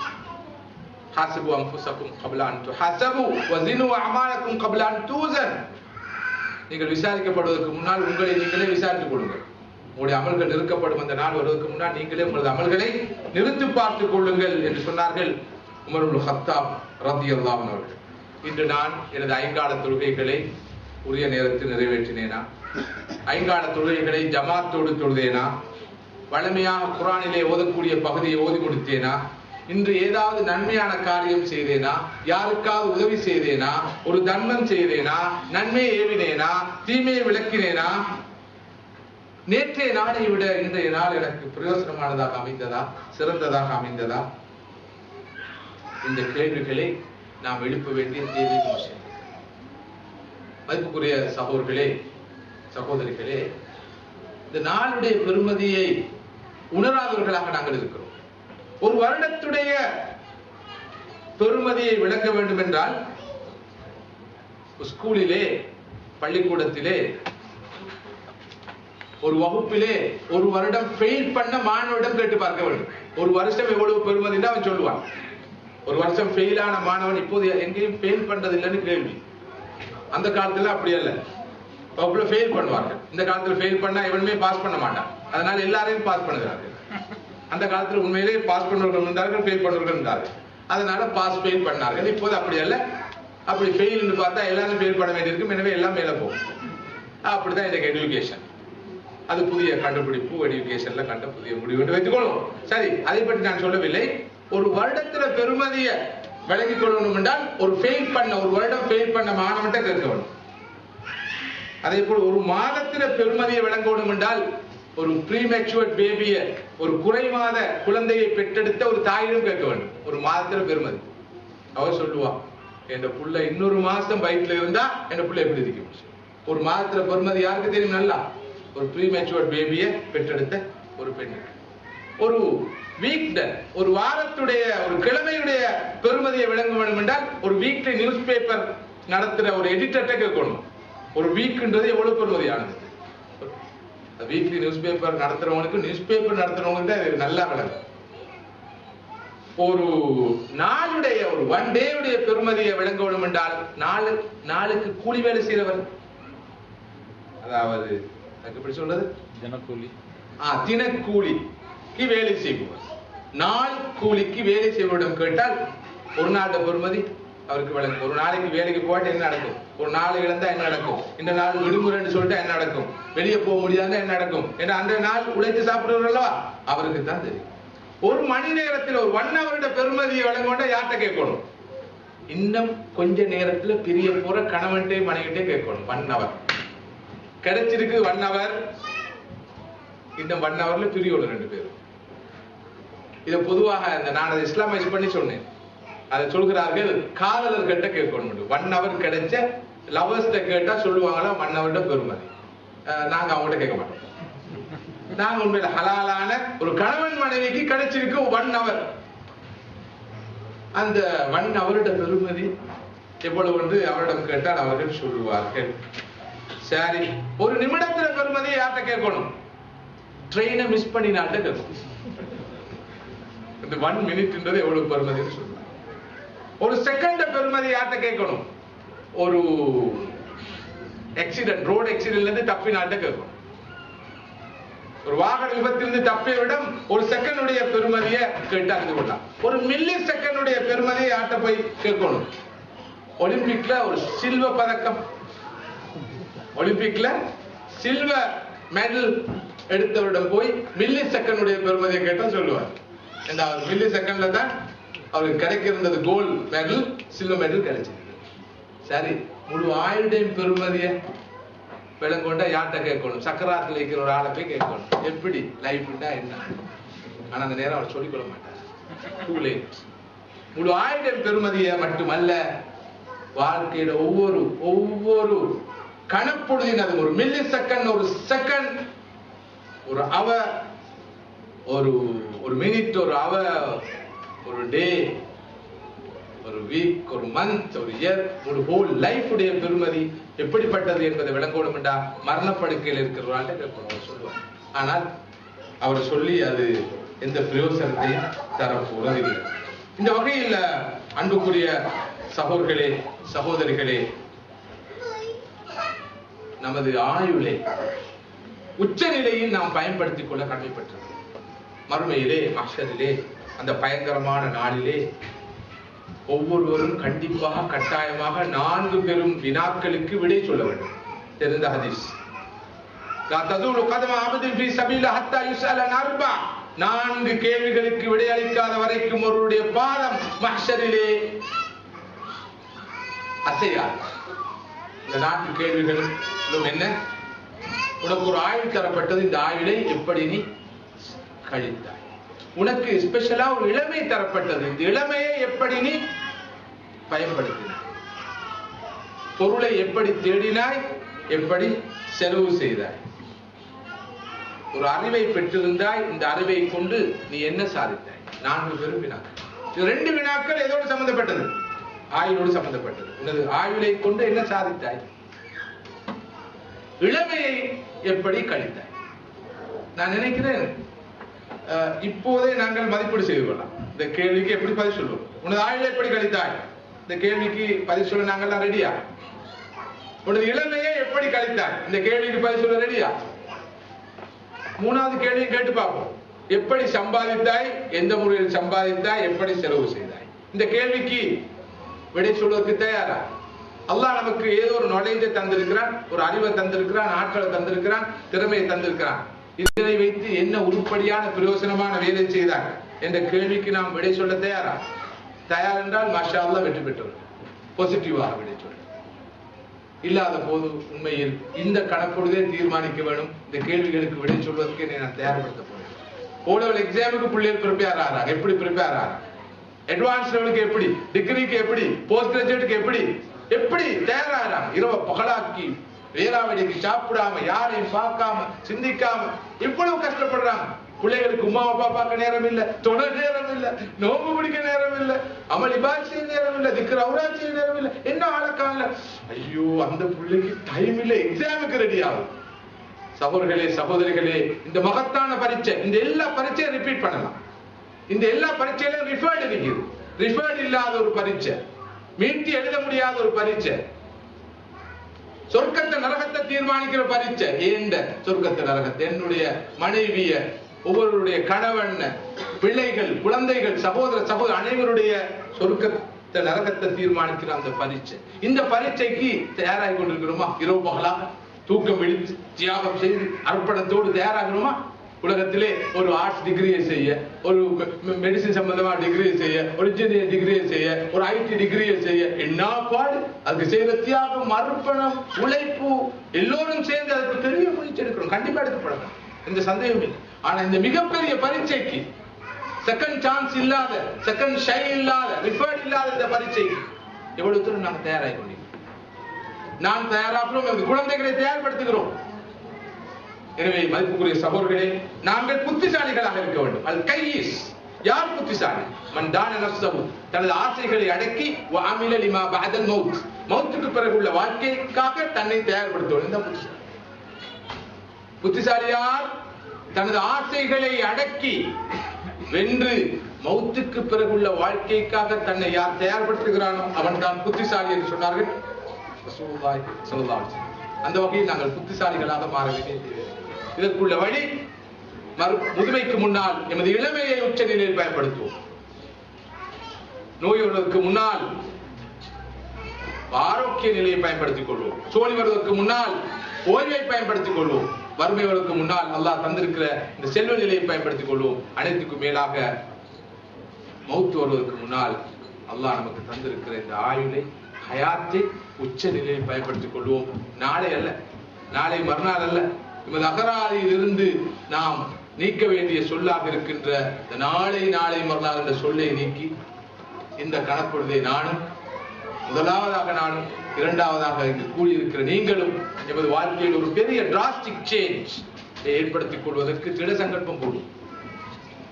நான் பல்லாயிரக்கணக்கான மைல்களுக்கு அப்பால் இருந்து இங்கே வந்திருக்கிறேன் என்றால், நீங்கள் பல சிரமங்களுக்கு மத்தியில் இந்த இடத்திலே வந்து கூடியிருக்கிறேன் என்று சொன்னால், இந்த சகோதரர்கள் பல பிரச்சனைக்கு மத்தியிலே இந்த நிகழ்ச்சியை ஒழுங்கு செய்திருக்கிறார்கள் என்று சொன்னால், இது ஒரு என்டர்டைன்மெண்ட் ப்ரோக்ராம் அல்ல. இதை விட அழகாக வீட்டிலே இருந்து எத்தனையோ பொழுதுபோக்குகளிலே நாம் ஈடுபடலாம். நமது வாழ்க்கையை தீர்மானிக்கிற, தலைவிதியை தீர்மானிக்கிற, நமது குழந்தைகளுடைய எதிர்காலத்தை தீர்மானிக்கிற ஒரு நிகழ்ச்சி தொடராகத்தான் இந்த நிகழ்ச்சி தொடரை நாம் பார்க்கிறோம். எந்த ஒரு அமைப்பு இதனை ஒழுங்கு செய்திருந்தாலும் நிச்சயமாக இதற்கு பின்னால் இருக்கிற நோக்கம் அதுவாகத்தான் இருக்கு. எனவே அந்த வகையில் மதிப்புக்குரிய சகோதரர்களே, சகோதரிகளே, அல்லாஹ் சுப்ஹானஹு வ தஆலாவுடைய அருளை பாருங்கள். எங்கோ பிறந்தோம், எங்கோ வாழ்ந்தோம், எங்கோ வளர்ந்தோம், அவனுடைய தீனை பற்றிய ஒரு விழிப்புணர்வை ஏற்படுத்துற வாய்ப்பு அல்லாஹ் இங்கே எம்மை தேடி நாடி வந்து தந்திருக்கிறான். எனக்கு தந்திருக்கிறான், உங்களுக்கு தந்திருக்கிறான். நாம் கனவு காணக்கூடிய ஒரு இடமா இது? எந்த பூமி? அல்லாஹ்வுடைய பூமியிலே இந்த இடத்தை 1000 வருடங்களுக்கு முன்னால் கூட எவரும் கற்பனை செய்திருக்க மாட்டார். ஆனா அல்லாஹ் சுப்ஹானஹு வ தஆலா இந்த இடத்துக்கு கூட துரத்தி வந்து சொல்லிட்டார், நேரான வழி இது, சொர்க்கம் செல்லும் வழி இது, சுவன பாதை இது, வெற்றிக்குரிய பாதை இது. அதற்கு பிறகும் கேட்க தயாரில்லை என்றால், செவிமடுக்க தயாரில்லை என்றால், மாற்றத்துக்கு தயாரில்லை என்று சொன்னால், நிச்சயமாக மறுமையிலே தப்பிக்கொள்வதற்கு எந்த வாய்ப்பும் இல்லை. பாவம், இந்த நாட்டிலே இருக்கின்ற 2 கோடி மக்கள் அல்லது 2 கோடிக்கு மேற்பட்ட மக்கள், அவர்களுக்கு இந்த செய்தி கிடைக்கவில்லை, இந்த தகவல் கிடைக்கவில்லை, இந்த விளக்கம் கிடைக்கவில்லை. எனவே அவர்கள் இளமையை பாழாக்கலாம், அவர்கள் ஆரோக்கியத்தை துஷ்பிரயோகம் செய்யலாம், அவர்கள் செல்வத்தை பாழ்படுத்தலாம். ஆனால் எங்களுக்கு எந்த எக்ஸ்கியூஸும் கிடையாது, எந்த எக்ஸ்கியூஸும் கிடையாது. இதுதான் தெரியாது, இதுவா வாழ்க்கைன்னு தெரியாது, மறுமை இருக்குன்னு தெரியாது, மஹ்ஷர் இருக்குன்னு தெரியாது, கபர் இருக்குன்னு தெரியாது, சொர்க்கம் இருக்குன்னு தெரியாது, நரகம் இருக்குன்னு தெரியாது என்று சொல்ல முடியாத செய்தி மிக தெளிவாக கிடைத்திருக்கிறது. நமக்கு முன்னால் உள்ள கடமை என்ன? இங்கு தலைமை உரையிலே சகோதரர் அறிமுக உரையிலே குறிப்பிட்டது போல நமக்கு முன்னால் 2 பொறுப்புகள் இருக்குது. ஒன்று, நாம் எமது வாழ்க்கையை மாற்றிக்கொள்ள வேண்டும். அடுத்ததாக அடுத்தவருடைய வாழ்க்கையிலும் ஒரு அதிர்வை ஏற்படுத்தி அவர்களிலும் மாற்றம் கொண்டு வரும். அல்லாஹ்வுடைய கிருபையினால் உலகளாவிய ரீதியில் ஒரு இஸ்லாமிய எழுச்சியை பார்க்கிறோம். இந்த எழுச்சி அணியிலே நாம் இணைந்து கொள்ள வேண்டும். இந்த எழுச்சி அணி உண்மையில் நூஹ் அலைஹிஸ்ஸலாத்துடைய கப்பலுக்கு ஒப்பானது. இன்றைய இஸ்லாம் உலகத்தில் ஏற்பட்டிருக்கிற இந்த ரிசர்ஜன்ஸ், இந்த எழுச்சி, இந்த மறுமலர்ச்சி இருக்கிறது, நூஹ் அலைஹிஸ்ஸலாத்துடைய கப்பலுக்கு ஒப்பானது. நூஹ் அலைஹிஸ்ஸலாத்தின் கப்பலில் ஏறியவர் தப்பினார், ஈடேற்றம் பெற்றார். ஏற மறுத்தவர், ஏறாதவர் பிரளயத்திலே அகப்பட்டு அழிவார்.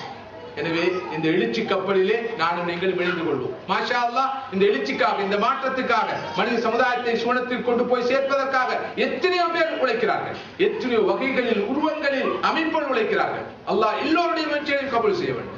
எல்லா ஜமாத்துகள், எல்லா இயக்கங்கள், எல்லா சங்கங்கள், எல்லா அமைப்புகள், எல்லா தனிமனிதர்களுடைய முயற்சியும் அல்லாஹ் கபூல் செய்ய வேண்டும். யார் தொழுகையின் பால் அழைக்கிறார்களோ, தௌஹீதின் பால் அழைக்கிறார்களோ, ஸல்லல்லாஹு அலைஹி வஸல்லம் கொண்டு வந்த ரிசாலத்தின் பால் அழைக்கிறார்களோ, குர்ஆன் சுன்னாவின் பால் அழைக்கிறார்களோ, சொர்க்கத்தின் பால் அழைக்கிறார்களோ, மறுமையுடைய வெற்றியின் பால் அழைக்கிறார்களோ, அவர்கள் அனைவரும் அல்லாஹ்வுடைய அருளுக்குரியவர்கள். அல்லாஹ் சுப்ஹானஹு வ தஆலா எந்த ஜமாத்தையும் சுவனத்தில் நுழைக்க மாட்டார். எந்த ஜமாத்தில் இருந்தாலும் இஹ்லாஸோடு, தூய்மையோடு, அவனுடைய தீனுக்காக உழைத்தவர்கள் எல்லாம் சொர்க்கத்தில் நுழைப்பார். ஒவ்வொரு ஜமாத்தா கூப்பிடுவதில்லை, தனி மனிதன் தான் கூப்பிடுவோம். எனவே அந்த வகையில் அல்லாஹ் சுப்ஹானஹு வ தஆலா நம் அனைவருடைய முயற்சியையும் ஏற்று கபூல் செய்ய வேண்டும். எந்த பாக உலகத்துல யாரெல்லாம் இந்த கவலையோடு, இந்த உணர்வோடு இந்த தீன் வாழ வேண்டும் என்பதற்காக, இந்த உலகத்திலே அனைவரையும் போய் சேர வேண்டும் என்பதற்காக உழைக்கிறார்களோ அவர்கள் அனைவரும் எனது மரியாதைக்குரியவர்கள், அன்புக்குரியவர்கள், மாத்திரமல்ல அல்லாஹ்வின் அருளுக்குரியவர்கள். அவர்கள் அனைவருக்காகவும் நாங்கள் பிரார்த்திக்க கடமைப்பட்டிருக்கிறோம். அந்த வகையில் மதிப்புக்குரிய சகோதரர்களே, சகோதரிகளே, இந்த நாட்டிலே நீங்கள் இருப்பதை நியாயப்படுத்துவதற்கு, இந்த நாட்டிலே வந்து நீங்கள் வாழ்வதை நியாயப்படுத்துவதற்கு, ஜஸ்டிஃபை பண்ணுவதற்கு ஒரே ஒரு வழிதான் இருக்கிறது. நீங்கள் இந்த நாட்டிலே தீனோடு வாழ்வது, உங்களுடைய ஒழுக்கத்தை, பண்பாட்டை, தீனை, ஈமானை பேணி வாழ்வது, இரண்டாவதாக இந்த சத்தியத்துவத்தை உங்களோடு இருப்பவர்களோடு பகிர்ந்து கொள்வது. இதை செய்தால் மாத்திரம்தான் உங்களுடைய இருப்பை நீங்கள் நியாயப்படுத்த முடியும். இல்லாத போது நிச்சயமாக இதற்கு ஜவாப் சொல்ல வேண்டி இருக்கும். எனவே நீங்கள் இந்த நாட்டிலே ஒரு ப்ரொஃபஷனுக்காக வந்த போதிலும் உங்களுடைய வாழ்க்கை ஒரு மிஷனாக, நோபல் மிஷனாக மாற்றிக்கொள்ளுங்கள். அதுக்குரிய ஒரே வழி இந்த தீனுடைய வழிக்கு வருவதாகும் என்ற செய்தியை உங்களுக்கு நான் இறுதியாக சொல்லி, எனக்கு கொடுக்கப்பட்ட நேரம் நிறைவு பெற்றிருக்கிற காரணத்தினால் இத்தோடு எனது இந்த கலந்துரையாடலை நிறைவு செய்யலாம் என்று எதிர்பார்க்கிறேன். வல்ல நாயன் ரப்புல் ஆலமீன் அல்லாஹ் சுப்ஹானஹு வ தஆலா நம் அனைவருக்கும் கிருபை செய்து அருள் புரிவானாக. வஆஹிரு தஅவானா அல்ஹம்துலில்லாஹி ரப்பில் ஆலமீன். அஸ்ஸலாமு அலைக்கும் வரஹ்மத்துல்லாஹி வ பரகாத்துஹு. ஸல்லா அலைக அல்லாஹு யா அத்னானி யா முஸ்தஃபா யா صفوة الرحمن الحمد لله.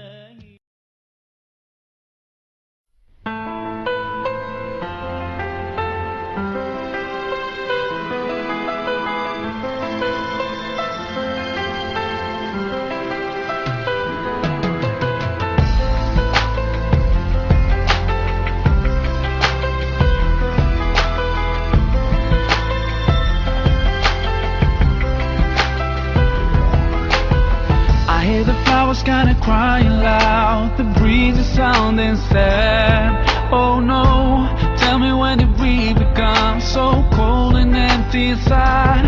Lost the way long time ago. Did we really turn that blind? We don't see that we keep hurting each other, no.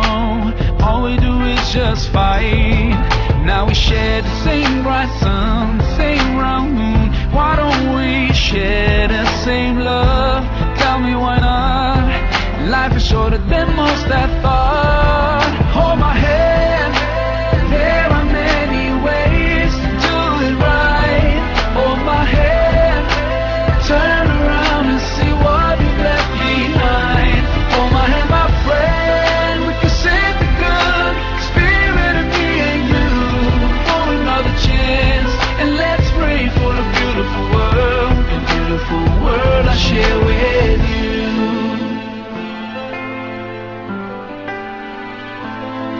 Hold my hand, hold my hand. Children seem like they've lost their smile on their new bloody playgrounds. Oh no, how could we ignore heartbreaking crying sounds? And we're still going on like nobody really cares. And we just stop feeling all the pain because like it's a daily basic affair. Now we share the same bright sun, same round moon. Why don't we share the same love? Tell me why not? Life is shorter than most that